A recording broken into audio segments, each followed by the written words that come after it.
Right now at 10, the city of Madison asking for its water pumps back, stolen overnight along Lake Monona. Plus, time is running out for people in the Carolinas. Hurricane Florence bearing down, now just over 24 hours from landfall. We will have an update on its category status. And later, area lakes continuing to be plagued. Look at the blue-green algae. We'll have an update. This is News 3 at 10.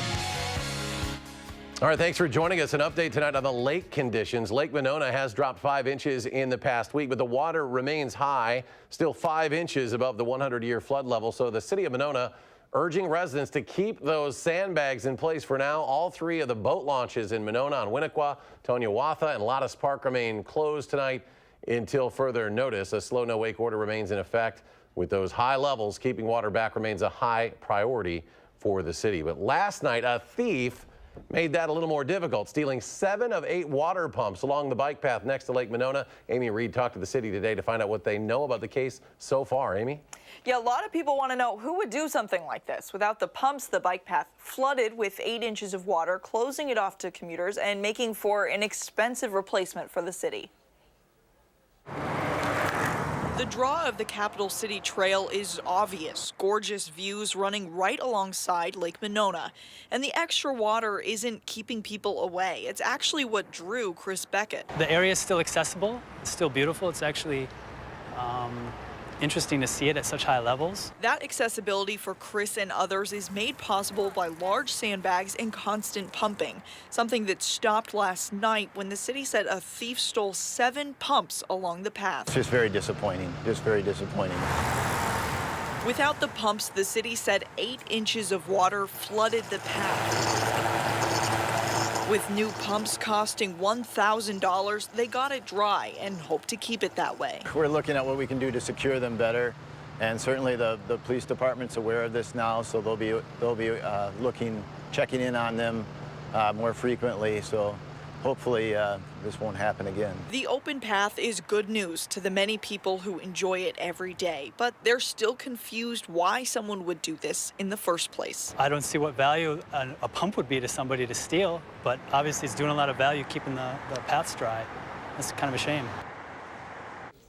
Police are hoping to use security footage from the Monona Terrace to find who is responsible, but they could still use your help. They ask you to call if you see anything suspicious. Amy Reed reporting in our news center tonight. Amy, thank you. State officials also want to remind those impacted by flooding to report their damage if they haven't already. Final assessments to determine which counties will be part of a federal disaster assistance request will be made in the coming days. You can do so by calling 211 or contacting your individual county emergency management director directly.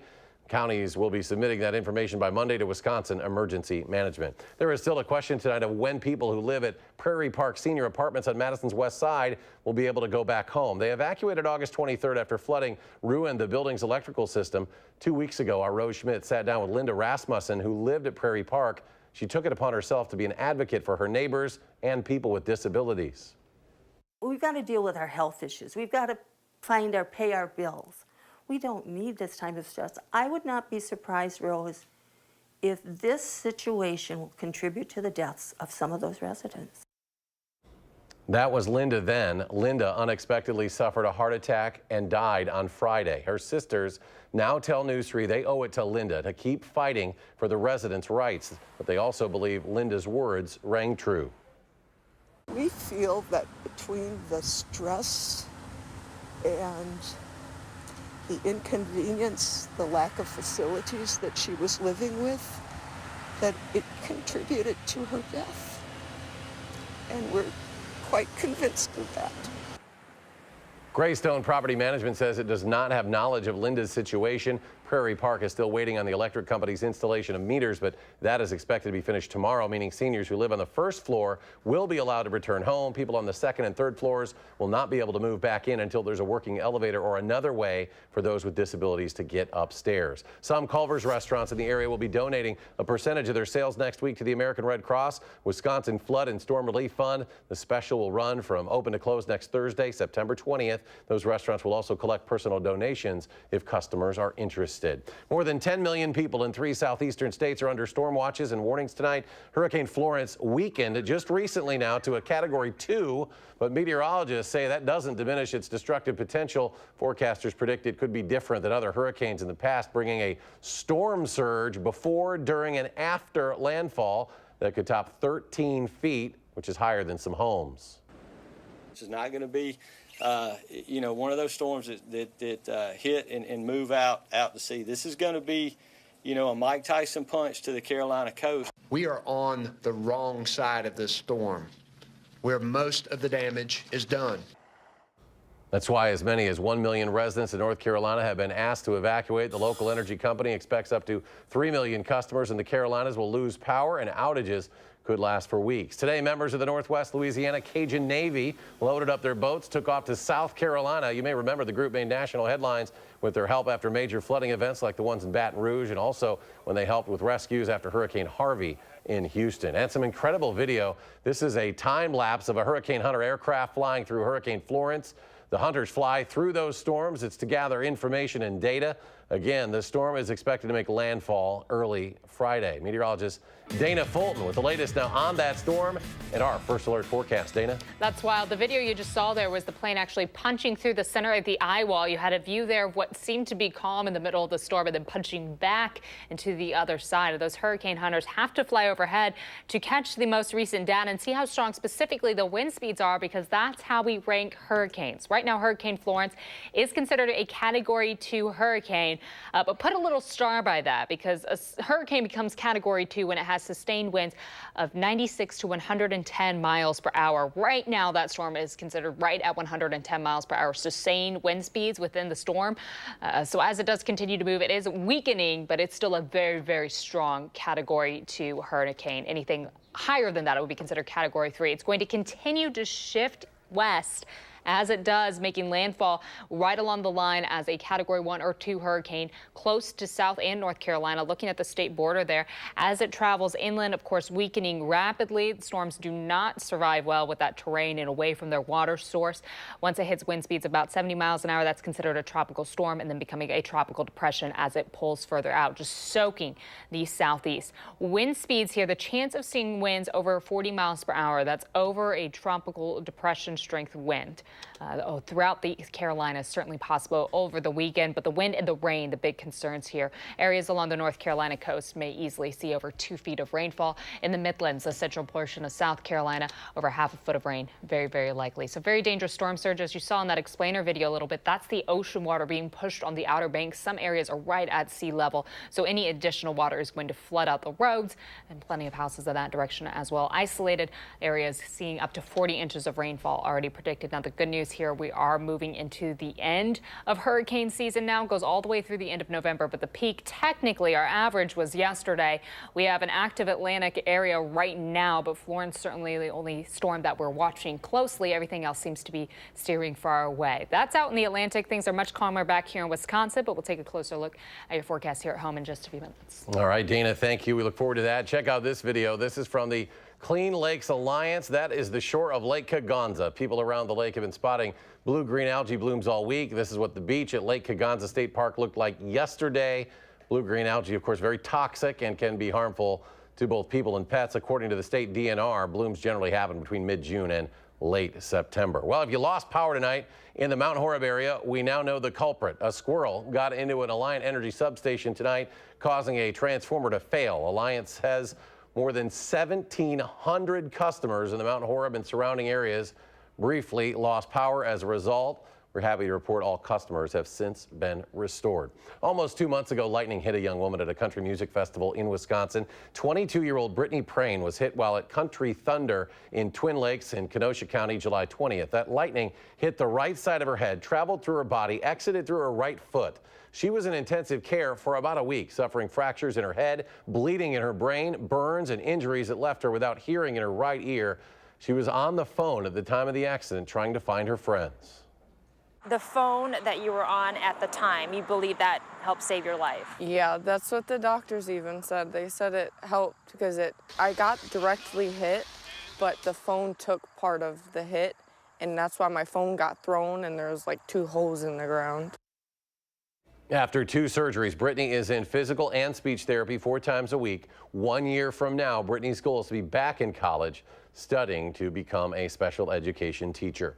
McDonald's workers in Milwaukee are going on strike next week. They're part of workers in 10 other cities taking part in a 1-day strike. They want to pressure management to take stronger steps against on-the-job sexual harassment. This video shows a previous time workers gathered on this same issue. McDonald's defended its anti-harassment effort, saying it has specific policies designed to prevent sexual misconduct at its restaurants. Madison police believe a pair of gas station robberies within 9 days of each other are connected, and officers are asking for help identifying the suspects. They both happened at a Shell station on University on September 2nd and yesterday, September 11th.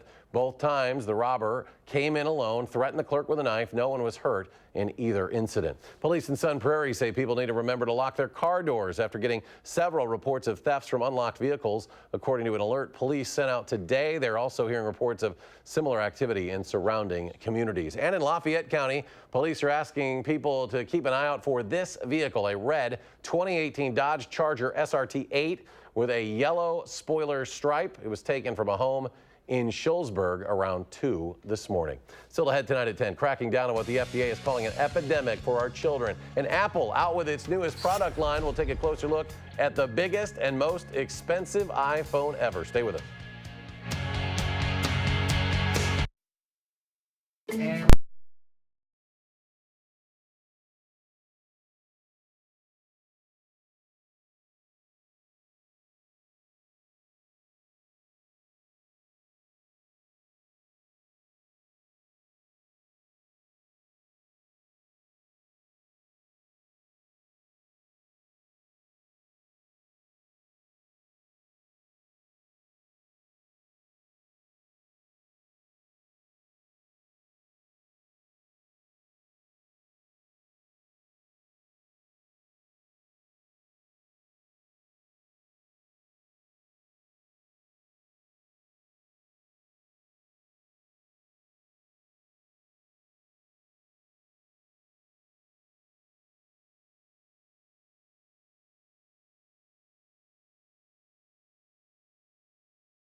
Welcome back. Doctors at UW Health say everyone 6 months and older should get their flu shot as soon as possible, especially before the end of October. That's because it takes about 2 weeks after getting the vaccine for the protective effects to set in. This year's vaccine has been adjusted for the upcoming flu season in hopes of targeting the strains that are expected to circulate. Each year, on average, between 5 and 20% of the population in the United States gets the flu. More than 1,000 businesses across the U.S. and a handful of manufacturers are getting letters from the Food and Drug Administration warning them to stop selling e-cigarettes to minors. It is part of the largest enforcement effort in agency history to crack down on what the FDA is calling an epidemic. The most recent National Youth Tobacco Survey finds 1 in 5 high school students are smoking, and by far the most common method now is with e-cigarettes. The FDA is giving manufacturers 60 days to share plans to reduce youth sales or face possible criminal or civil action. Apple held its annual new product event today in California. It included a new phone that is bigger and more expensive and a new watch, the 4th generation watch, now with a larger screen, a louder speaker, also more options to customize the face of that watch. It also included a first of its kind FDA-approved electrocardiogram that can detect an irregular heartbeat. The watch starts at $399. Apple also showed off a new phone, which looks a lot like the last one, and for good reason. Last year's iPhone X is the world's top-selling phone. This is what they call the S year. They have a regular year and then an S year, and that's improvements, but basically the same product. There are 3 new devices to choose from: the 10R, the 10S, and the 10S Max. The 10S Max is the largest phone Apple has ever introduced and the most expensive. Price tag $1,099. The new low-end iPhone 10R sells for $749. In Madison, a popular fabric store will be closing next month. Gay Feather Fabrics on Willie Street has been in business for nearly 2 decades. The new owner says that opening the store was a dream come true, but she is ready to explore something different and to do something different as well. Gay Feather will officially close October 31st. The city of Madison has some new bragging rights, being named the winner at the Wisconsin Best Tasting Water Competition today. For the 33rd year, a panel of judges participated in a blind taste test. This was held at Monona Terrace. Judges choose the best tasting sample from a groundwater source and the best tasting sample from a surface water source. Before today, Madison last won the competition back in 2013. Dana rejoining us now, and you covered a hurricane or two when you were working down in South Carolina, right? Correct, yes. Several of them on my resume so far, and many long nights sitting there waiting for that landfall moment, staying up, and that's what they're going to be experiencing. A lot of people worried about it right now, even though it's Yes. Category 2. Yes. Really doesn't make a whole lot of difference. It doesn't. It's right along that flirting line that you would say between Category 2 and Category 3. 110-mile-per-hour winds is a Category 2, 111, then it's a Category 3, and it's at 110 right now. So that storm, very powerful. Again, that's Hurricane Florence getting ready to move into the Carolinas area right now. Thanks for us, though, on a completely different end of the spectrum. We're looking at a mostly clear sky. This is your visible cloud track. I promise it's not a still image. You can see the clock rolling. We just haven't had any cloud coverage overnight or throughout the day. And even right now, things really look fantastic for us. There's a few spotty clouds, but otherwise not too bad of an afternoon. Currently, we're seeing a few dry spots or a few little sprinkle spots for central Wisconsin. I think that's just our radar getting a little funky there with some clouds. Not seeing much of a rain chance, mostly dry throughout the Midwest. The only place, again, that we're really expecting to see showers over the next few days and really focus on heavy amounts of rainfall and significant storms in the Carolinas. We did see some storms roll through the northern portion of Minnesota today. Our 24-hour precipitation total picking up some rain in that direction, but notice for us in the last 24 hours, we've seen a few little speckled spots towards the eastern side of Wisconsin, but overall we've stayed dry, and that's good news for us. We still have our high pressure keeping control of the forecast, keeping us mostly mild and a little warm, a little bit above average with that southerly flow, sending our warm, moist air in our direction. So our dew points are going to continue to climb. Our temperatures continue to climb as well. Bit of a breeze for us overnight, right at 10 miles per hour right now in Madison, but we're going to stay about 5 to 10 miles per hour, so mostly in the single digits for us throughout the rest of the evening. That southeast flow. 69 right now in Madison, 64 in Janesville compared to this time yesterday. That is a little bit of a jump for us. We were a little cooler about 24 hours ago. Our dew points also in the 50s for us, just similar to what we saw yesterday. 58 for Madison, close to 58 in Lone Rock as well, and that is just a few degrees higher than what we saw 24 hours ago. So plan on a little bit of a muggy overnight. Not too bad though. Not sticky outside.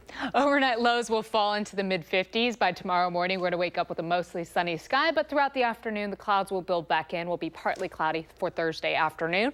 We'll stay clear overnight, and then by Thursday, we're looking at a partly cloudy sky, or by Friday, we're looking at a partly cloudy sky for us heading into the weekend. Really a lovely night for us downtown. Afternoon highs today, 81. A little bit above average, but overnight lows right where we should have been, about 55, 52. It's not too bad. 69 currently. Again, that dew point in the upper 50s for us. Overnight lows will fall back into the mid 50s. Mostly clear and pleasant. Tomorrow, 79 for the high, partly sunny and very, very mild. So it's looking like a really great day for us for Thursday. Compared to the few days ago, this is the middle of our warm-up trend, staying above average. And notice as we head towards the end of the week, we'll also continue that trend and staying above average. Our 7-day forecast doesn't look so bad, but as we expand and hit that 10-day mark, our next opportunity for showers creeps right back on in. By the time we get to Tuesday, we do have the chance for a few sprinkles in the afternoon. Behind that shower chance, though, we see quite a cool down, and that'll be nice to drop back below average into the 70s. It'll feel a little more like fall as we start moving towards the first day of fall. Yeah, as long as it's just a sprinkle, because there's still a lot of places still trying to dry out. Absolutely. So this stretch of dry days that we've had has just been good news for a lot of folks. It really has. It's been nice. Dana, thank you. All right, just ahead, Aaron Rodgers. Well, they're still going to see if he can play on Sunday. He didn't practice today, but we'll have an update. The story coming up in sports.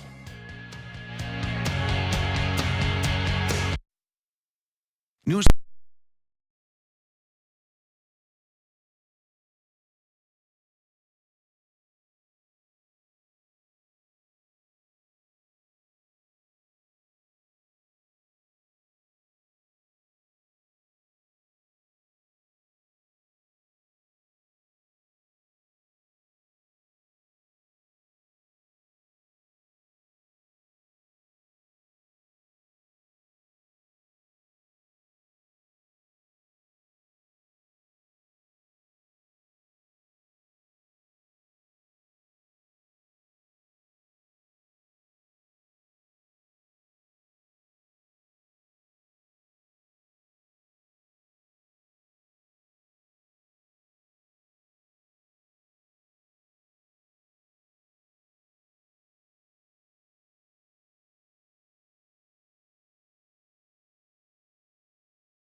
The Brewers and Cubs play each other 19 times during the regular season, and tonight at Wrigley Field, the 19th and final meeting, at least until a possible matchup in the playoffs. Here's a strange play. First batter of the game, Curtis Granderson, hits one toward the wall, but watch, it hits the wire on top of the basket twice. and then falls in play. Granderson got a triple. He did get a homer in the ninth, so it all worked out. Chase Anderson goes only 4 innings, but the Brewers' bullpen, spectacular. In the 8th, Josh Hader strikes out the side on pitches that are 98, 98, and 98. Just gone final. Brewers 5, Cubs 1. Brewers off tomorrow. Pittsburgh Pirates come to Miller Park starting Friday. Still no definitive answer on whether Aaron Rodgers will play for the Packers Sunday against the Minnesota Vikings at Lambeau Field. Rodgers didn't practice today. He said the best way to describe his status is that he has a sprained left knee. Rodgers says he's had on and off issues with his left knee since high school, and it hurts now. But he holds out hope he can play Sunday. A lot of adrenaline Sunday night, and obviously pretty sore the last 3 days. Aaron, will you need to practice at all this week in order to play Sunday? Is that critical? Nope. Wide receiver Devontae Adams dealing with a shoulder injury. He says he expects to play Sunday, but like Rodgers, didn't practice today either. Last year, Wisconsin went to Provo, Utah, beat BYU 40-6. Saturday is the rematch at Camp Randall. Now this season, BYU won at Arizona, then lost at home to California 21-18. But quarterback Tanner Mangum, who didn't play last year against the Badgers, is back now. And they've really tried to make their offensive and defensive lines better to be more like Wisconsin. I admire a lot what they do at the line of scrimmage on both sides of the ball. And so we'll see how much our guys have developed in a year, you know, and how much they can hang in there on the line of scrimmage. And really looking forward to the test and the challenge. You know, I think there's a lot of guys on this team that really want to get to this game and see what happens. The Badger volleyball team plays at Marquette Friday. Last weekend in Texas, Kelly Sheffield and the Badgers were pleasantly surprised that a few hundred Badger fans showed up for their 2 matches in Waco and Denton, Texas. There's a lot of kids that just watch on TV and has become fans. You know, I don't know how many kids that came up and said they started watching when they were real little. They became Lauren Carlini fans, and then they were Kelly Bates fans, and now they're Tiffany Clark fans, and you know, it's there were a ton of that. I'm guessing they would all have their own stories of, you know, how far the Badger outreach is. It's incredible. Our Prep Mania High School football game of the week Friday night features Sun Prairie at Verona, an important Big 8 conference matchup. We're live on TVW and channel3000.com Friday night at 7. And that new iPhone should help you shoot a basketball better. NBA Hall of Famer Steve Nash helped roll out an app called Home Court that you set up. It tracks your basketball shooting. Not only does it keep track of how many shots you make and missed, it also can tell you about your release time, leg angle, speed, release time, and release height of your shots. Nash and Mark Cuban among the investors in the Home Court app. We'll be right back. To become a great shooter, you need to practice every day. You need to shoot at games.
All right, we want to go to Dana. One final check of the forecast. So far, things are looking wonderful for us. If we look at the full 10-day forecast, we warm up a little bit every day towards the weekend in the 80s with a mostly sunny sky for Friday and Saturday. Clouds start building back in to start off next week, and then our next chance for rain is going to move in on Tuesday. The good news with that chance of rain, we'll start to cool down behind it, and we'll be back in the 70s for the middle of next week for us. It'll be pleasant. Sounds good. Dana, thank you. Thank you for joining us for News 3 at 10. Have a great night.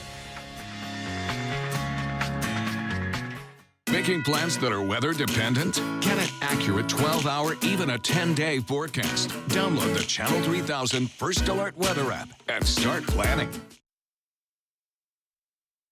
Now.